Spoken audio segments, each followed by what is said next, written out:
Good morning, everyone. I'd like to recognize a few folks who are with us today before we get started. We have Councilmember Chuck Ellinger. We have Councilmember Jennifer Reynolds, Councilmember Liz Sheehan, Councilmember Richard Maloney is with us. Any other council members here this morning? Thank you all for being here. We have a number of folks who have joined me this morning, and I'd like to just kind of run through who is up here, part of our team today. We have Chief Lawrence Weathers, Sheriff Kathy Witt.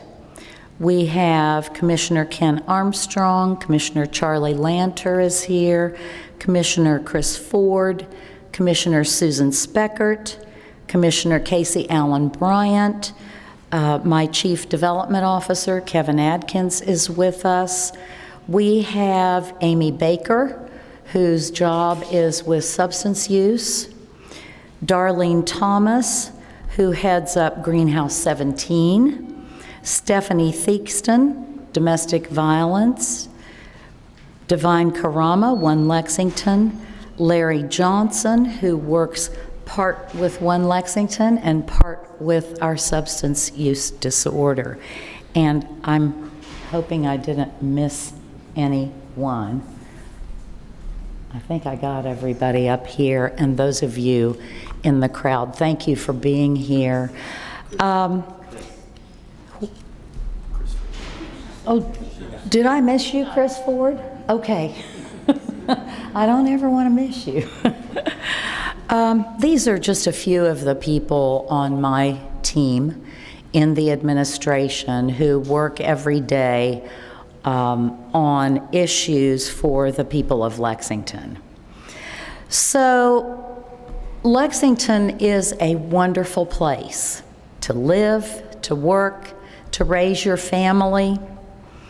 And while we are facing some of the same violent crime issues as other cities our size, issues we've all come to realize we have never had to deal with before, not in this manner.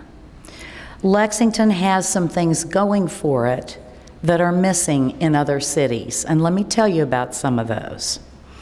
We have a great public safety team that works together at the local, state, and federal level. And I can't stress enough how strong this team is at fighting crime here in Lexington. We have dedicated public servants and private citizens who work with us every day on these issues. Together, this team is making a difference. And I have a great deal of confidence in this team as well as in our residents.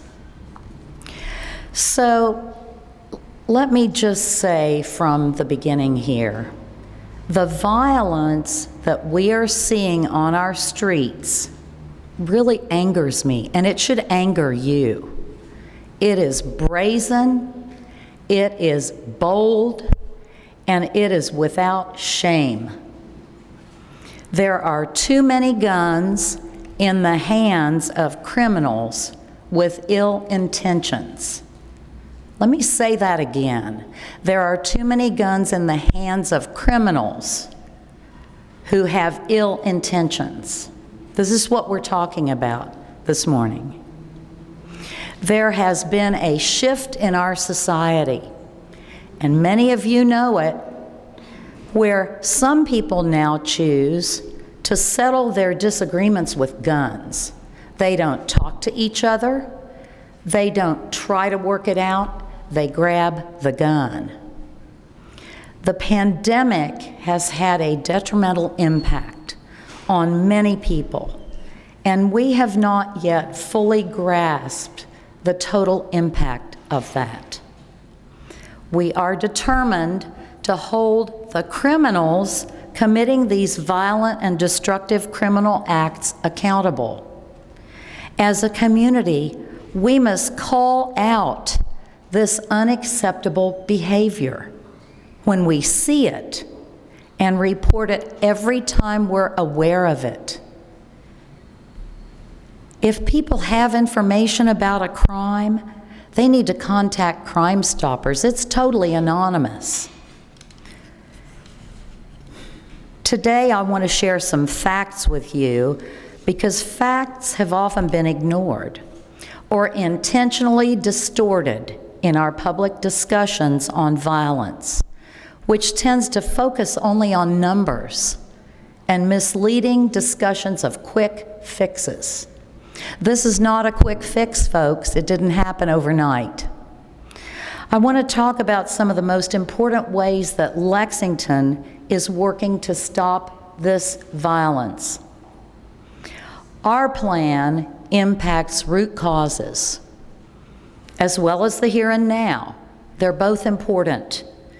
It integrates partners from every corner of our city. And some of you in this audience today are those volunteers from the neighborhoods. We're constantly adapting. Almost everything this government does, directly or indirectly, touches public safety or violence prevention and intervention. Think about it. Almost everything. The council and I have devoted more resources and support to these efforts than ever before in our city's history. This includes resources for police, plus violence prevention and intervention, homelessness prevention, affordable housing, eviction prevention, substance use disorder, social services, and other root causes of violence. Now let's start with a look at the homicides this year, the number that people focus on.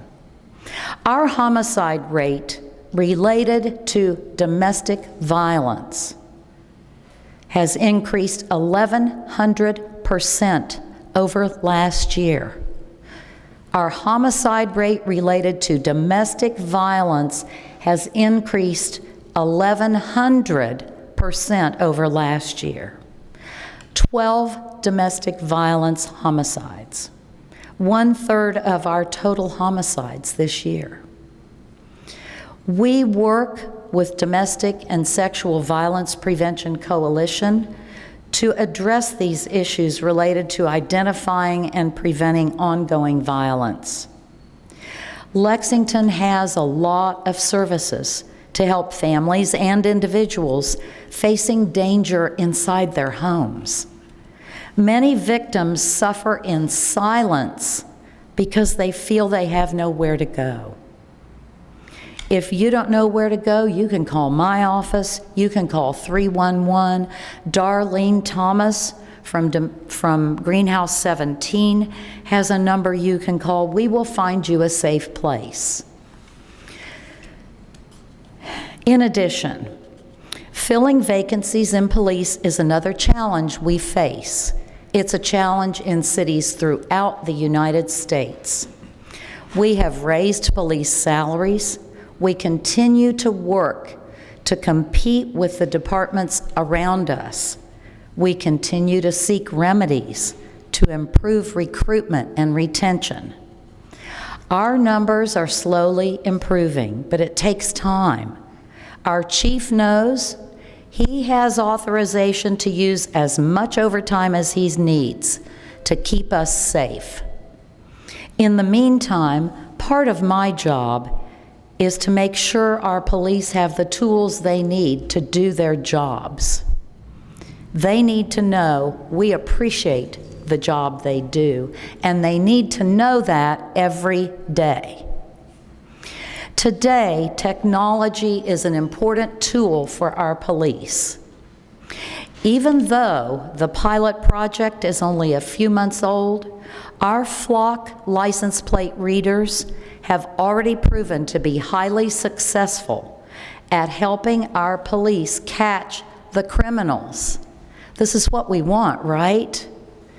Since the first reader was installed in March of 2022, License plate readers have helped our police department recover 73 stolen vehicles worth over an estimated $1.2 million.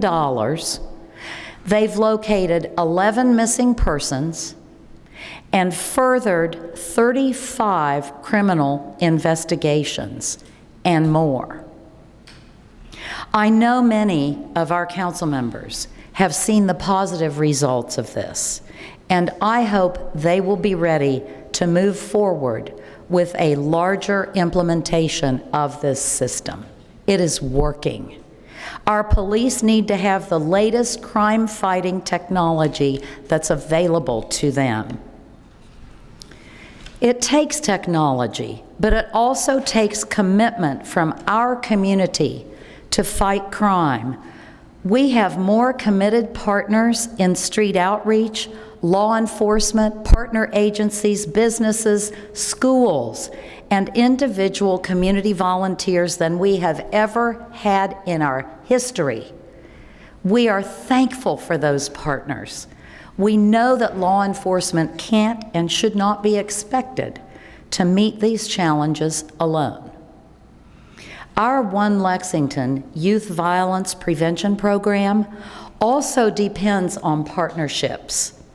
One Lexington is starting to show success. We have significantly fewer homicide victims age 13 to 29. One Lexington's hospital-based violence intervention program, safety net, violence intervention work group, and mediation efforts are changing lives for the better. These are programs that are based on best practices from around the country. In closing today, I want people to know that I hear you. I share your frustrations every single day. And I want our residents to know how many dedicated servants there are in this wonderful community working on these issues every day and communicating with our peers across the country to find solutions. We will not be defined by those who don't want the best for our great city of Lexington. Thank you very much, and I'm sure many of these folks up here will be happy to answer questions. Do you have questions? I have a question. Yes, ma'am. I know there's been talks about another contract with FOP for more money. Can you talk about that and how you think that would help police during this time? We are getting ready to sit down and have some talks with the FOP in the hope that we can have some important memorandum of agreements that come out of that and take those to the council. I know there's talks of more money after, giving them police $15,000 in increased compensation over the past year. And I know there's talks of even more that will include amending something in the budget, or where do you hope to get this money from, and do you think the money will help? We haven't sat down with the FOP yet, so we don't know what they're going to talk about. If more money is part of the discussion, the council will have to figure out where to get that money. Mayor, what needs to be done that isn't being done to keep repeat offenders off the streets? That's not a question for me because I'm the executive of the city. I don't know if anyone is here from the judicial side, or Chief, do you have any thoughts? Anybody have any thoughts on this? We do a lot. What we're talking about that the city and our partners do is to keep it from happening in the beginning. I think what your question is about is repeat offenders. And so that is outside my realm of expertise. And also, I've interviewed, and I know several reporters have interviewed people who are now saying they're afraid to come to downtown Lexington after dark. What do you say to them? Well, I come downtown after dark. People want to know if we're an unsafe city. I think that putting these numbers in perspective and understanding all of the work that is going on, and the fact that aside from the domestic violence homicides, most of those kinds of things are happening after midnight.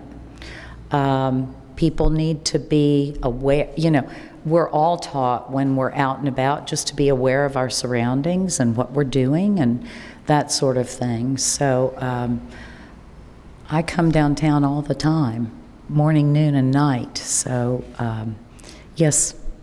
I heard what you said as far as help from the community. Mm-hmm. My grandson was killed in Gorton. Oh, I'm very sorry. Okay, I've been the community since my grandson passed away. Was a violent crime, was intentionally, but they still haven't solved this murder. My thing is, I call, I give information. When the young lady, college student from UK got killed around Newtown Park, because I'm very close to a lot of kids, and they will call me and give me information. I called to talk to Chief Weathers and told him the young man from Marcus Sanford was the guy after shooting that night. He shot her and killed her. He shot my oldest grandson's cousin, which he had to go. After God, he survived, had to go to rehab, all of that. His aunt called me and asked me to call back downtown to tell them who it was. And I told her that maybe she needed to call because I had already did that.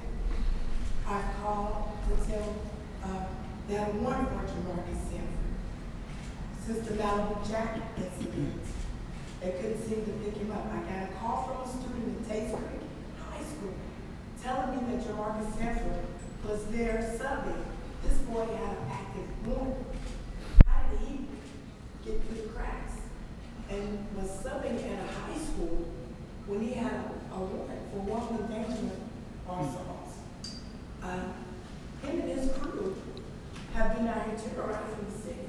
As a matter of fact, Saturday, when all that commotion went on in UK, the reason I wasn't there at the time the commotion started was because your Marcus Sanford poured this spit on me. So I had to go home and change. Let's hear from Chief Weathers. Yes. Okay. First of all, very, very sorry for your loss. And as we talked about that, and I explained to you that people bring us information all the time, but we have to corroborate that.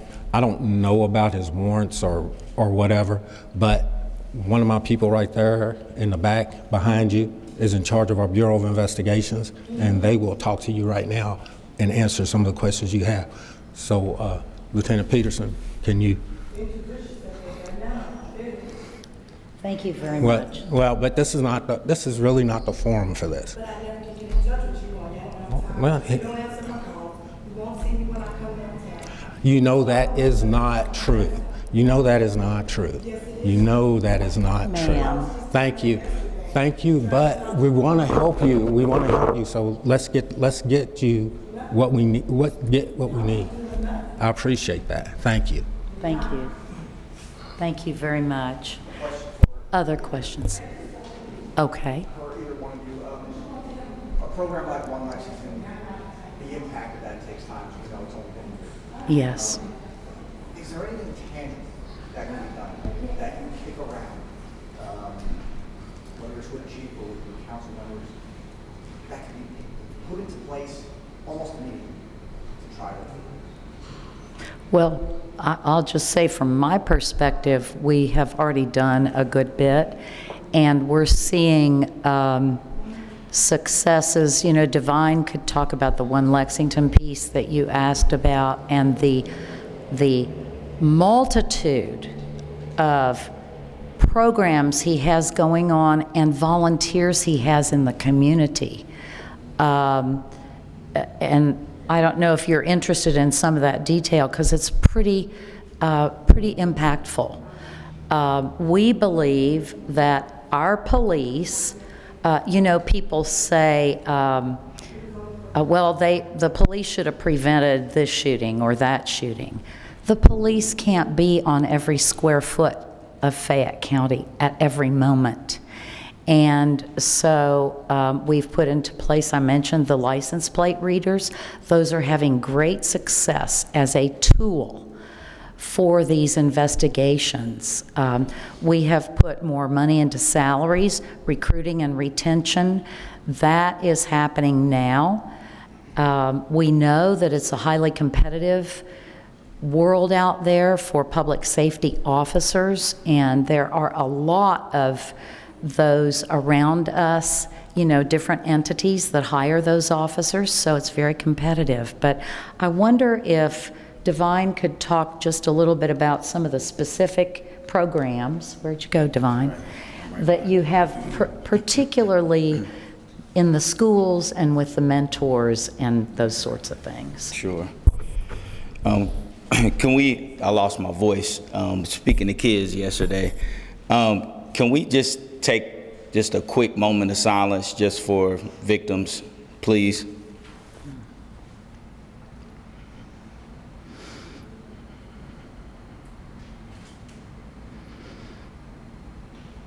I appreciate that. I just don't want us forgetting about those that have lost their life and then the survivors that are continuing to deal with this. And so, Lexington does have a lot of things going on, but most of it is through our community partners. Like the mayor says, so much of what we do is kind of behind the scenes that we can't talk about in detail, but one of those things is our relationship with UK Trauma Center, and now Lexington Rescue Mission through the Safety Net program. A matter of fact, just this morning, I got a call to help a family get relocated. And so we are not law enforcement, and so the enforcement part is something obviously we can't do, but everything else we try to dig our feet into. What are the root causes? When we notice conflicts that are going on in the street, in the neighborhood, in the school, how can we and our street outreach workers get it early to possibly mediate that conflict? How are we keeping families safe? Families who are completely innocent. Maybe their nephew is involved in something. Maybe somebody thinks they know something. Maybe they feel that they have talked to law enforcement, and so now they're being targeted. So what can we do to keep families on both sides safe?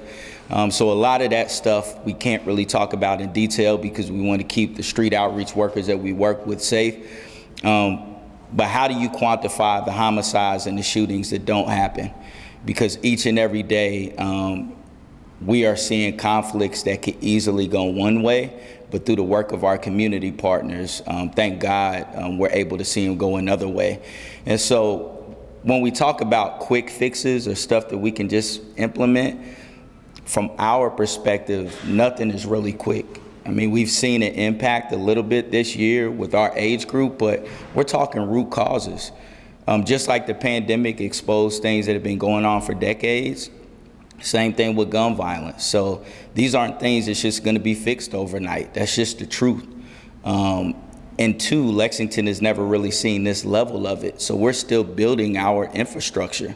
A lot of things other cities are doing, when they hear about what we're doing, they said, okay, you all are on the right track. But they've had years of this level of violence to build that infrastructure.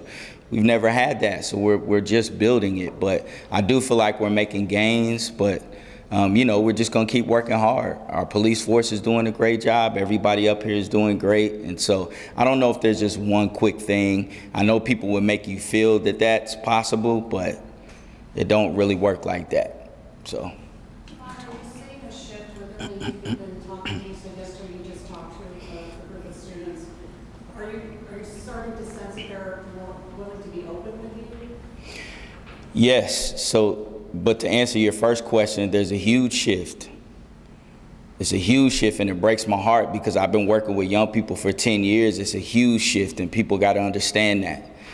From the music to the social media, coming out of this pandemic, the amount of guns that are on the street, We're seeing things in 10 and 11-year-olds that we weren't seeing until they were in high school when I was coming up. So yes, there is a shift, and we can't be afraid to say that.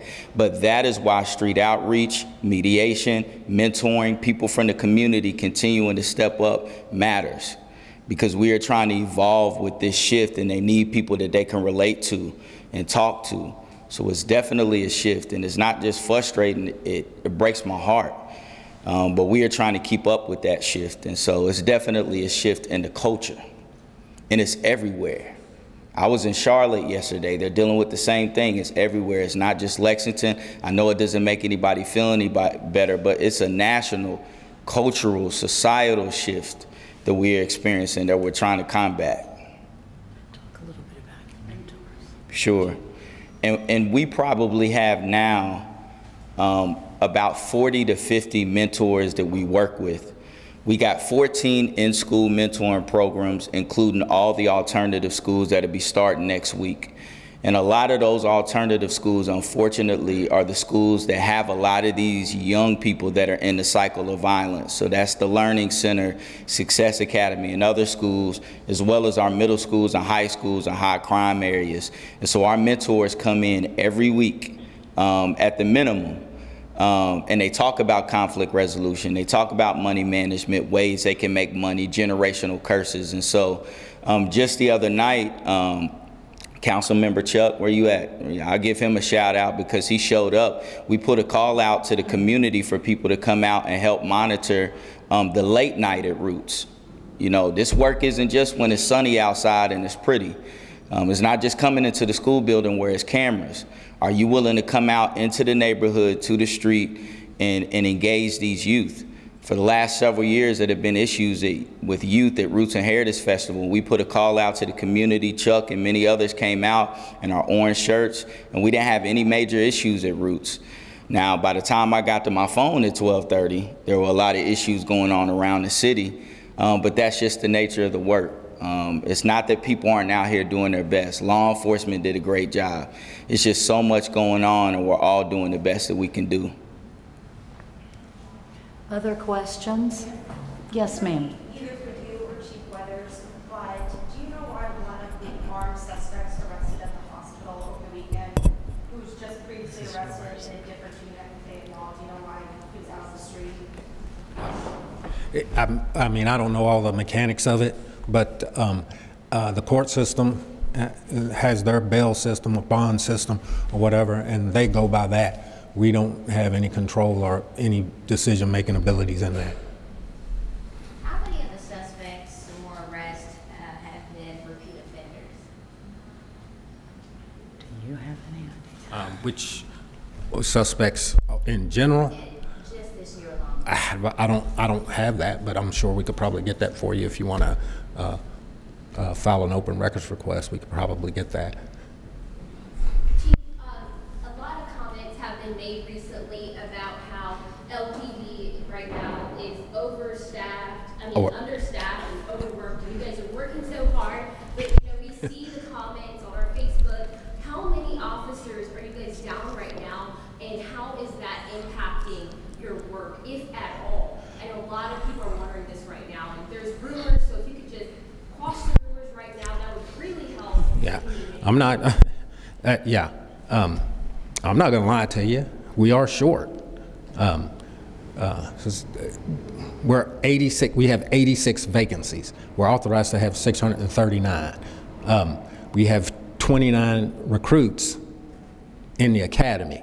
Some people want to add those 29 recruits on and make it 115. That is really not accurate, and they're looking at those being people off the street. What we do is we adjust our numbers internally from some of our internal bureaus, and we maintain the number of people that we have out on the street. We have at a minimum, we have minimum levels. We try to maintain the minimum levels, and when we can't do that, we try to supplement that with overtime assignments. With that being said, y'all need to realize the work we do is hard. And I think the police department here has proven that beyond a doubt that we are here for this city. If you had seen these last couple of weeks, the amount of effort and time our police have spent working on issues, the dedication, the personal dedication they take in making this city safe. You know why I always say we set the standard. You've got very professional police here. And yes, they went through some things over the last couple of years where we got lumped in together with police departments all over the country and some of the bad things that some police did. We overcame that, and I know we proved to you that we are not that type of police department. And let me tell you something. When I have police leave, they're leaving because they feel like they're not appreciated. It's time to stop all this nonsense and realize that you've got a different community here and start appreciating what your police do for you. Start appreciating what your E911 workers do for you. Start appreciating what your fire department does for you. Start appreciating what your corrections officers do for you. That's what we need when we say community involvement. We need you to be involved with public safety. I'm sorry, but thank you. No, you're fine, Chief. How can you do that, though? Come on. How can you do that? Appreciate what your police do. Appreciate what your public safety does. Let them know it. When something happens in this community or before it happens, if you get an inkling about it, call somebody. Let them know. You know, you can be anonymous, you can use Crime Stoppers, or you can use P3, but don't let them scare you into that. The stuff that's happening out here, it's happening because we are letting the criminals win. We cannot do that anymore. If you want this place to remain the best place, stand up, say something, step out and step in and get involved. Get involved with a young person. Call Divine, he needs your help. That's what you need to do to get involved. What is the police force doing to kind of, I guess, deal with some of the mistrust in these communities? Because that's probably a reason why there's a lack of corroboration between the communities. You know, the mistrust in this community, it wasn't earned by our police officers. It was earned by police officers probably in another state. Our police officers have always been trustworthy far and wide. Get to know a police officer, you know? They want you to come up. They want you to talk to them. We go out of our way to build that community presence and to build that trust. So what we're doing is we're trying to let you know that we are people. We are people of your community. Chief, when you're down, the number of officers you said you're down, do you have to focus on certain areas, nuisance areas that you know of, and maybe deprive other areas of some of that attention? Here's the toll it takes on your officers. We cannot deprive areas of attention. We have to continue to multitask. And if we're short officers, we give them extra tasks. They take that on, head on, and they know it's extra work. But they believe in what they're doing, so they do it. Are you planning any changes in the State Street area? Are we going to continue to go out there or just shut that down? Well, State Street is a residential area, so we can't just shut it down. I don't think we were expecting the level of celebration that we saw and the level of criminal activity that we saw for that particular game.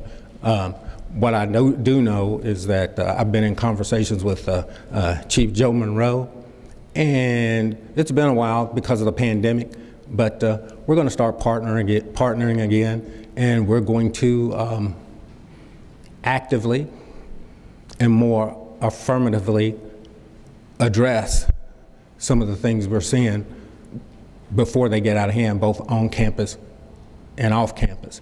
And some of those things we'll be able to take care of with enforcement. Some of the things the University of Kentucky will be able to take care of by seeking administrative action. So we're not going to turn a blind eye to that. I think we're going to turn up, we're going to make sure that they understand they're going to be held accountable for those kind of actions. Chief, one question here. If no one tells you today, I just want to say thank you for what you do. Thank you. We see you and we hear you, and thank you for holding this press conference and being so forth ahead of this with us. But I do want to ask you on behalf of the community. They saw what happened on State Street, and I know you guys were busy and short-staffed, but some of the people in the community are feeling like it reflects a disparity in police enforcement. Why are they wrong, and how? What do you want to say to those people who feel that way right now, seeing what they saw in 2020 with the people arrested, and cited and charged for protesting? We've got that quite often. There's a group that wants to say that. The truth be known, everything we do is the same. I mean, if you break it down, if you want to take a step back and look at it, our officers practice patience, tolerance, and discipline, whether it's a celebration or a demonstration. And, the plan is really simple. People come out to have a voice or express themselves. We allow that. Sometimes we shut down roads for that. But at some point in time, things have to get back to normal. So what we do is we explain to them that things are going back to normal. This is what you're going to do. If you don't do this, then there's going to be consequences. And if they don't do that, or if they take things a step further, then there's consequences. If we see things occurring in our presence and it's safe, we'll deal with them. If we don't see them or it's not safe, then we live in a very digital video world, and we follow up on that aspect of it. So I think it's really, maybe it's a misunderstanding about how we do anything, or it's just that people don't know and they want to see or make it seem like it's a difference, but it's not. It's pretty standard for us. Everything's done the same. There's photos circulating of officers taking selfies with some of the people involved in the rioting. What rioting? The celebration or over this past weekend? On State Street. It may be, but we did that with some of the demonstrations, some of the protests, some announcements. That's nothing different. We even walked with protesters. We knelt with them. So that's nothing new. Like I said, everything's the same. Chief, you talked about that several members of the force have left because of the stress of the job. What toll is it taking on you? My wife is my rock. So, and can I tell them we were up? Correspondent Divine is my brother from another mother.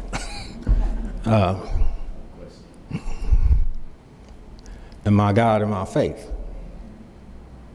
keeps me steady as a rock. So whatever toll it takes on me, you know how long it takes for the waves to wear down a rock. That's how long it's going to take for me. So, but thank you for asking. Will there be additional forces for the Waiters Club given what the downtown violence? We have so many special events going on. It's just standard practice for us. If it's a city-sponsored event or co-sponsored event, it's just standard practice for us to allot a certain amount of officers to make sure or to help ensure that everybody has a good time.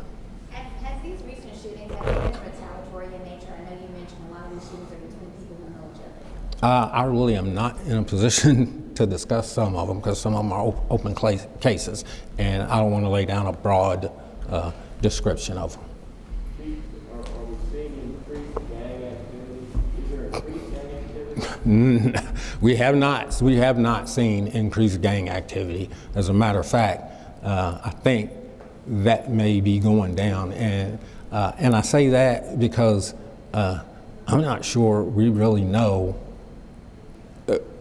have a good definition of what gangs are anymore. It's so fluid, and I think that's the problem with some things. Everybody wants to look at things at how they were in the past and apply old definitions without taking into account the variables that affect every society.